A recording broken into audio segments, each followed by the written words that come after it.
2024 সালের July August মাসে ছাত্র জনতার গণঅভ্যুত্থান একটি গুরুত্বপূর্ণ ঘটনা। কোটা সংস্কার আন্দোলন থেকে এক পর্যায়ে এটি ফ্যাসিবাদ বিরোধী আন্দোলনের রূপ নেয়।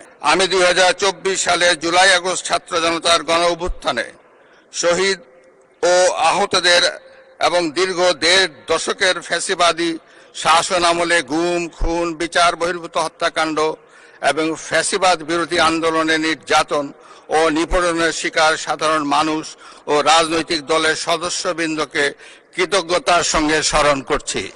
তৎকালীন আওয়ামী লীগ সরকারের বাংলাদেশকে দুর্নীতিতে চ্যাম্পিয়ন বানিয়ে 2001 সালের জুন মাসে ক্ষমতা থেকে বিদায় নিয়েছিল।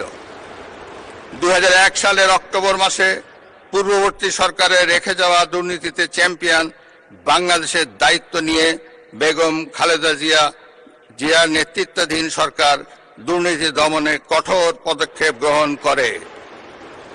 এছাড়া দুর্নীতি প্রতিরোধের লক্ষ্যে দুর্নীতি দমন কমিশন আইন 2004 প্রণয়ন করে। এর ফলে বিশ্বে দুর্নীতিতে চ্যাম্পিয়ন হওয়ার কলঙ্ক থেকে বাংলাদেশ মুক্তি পায়।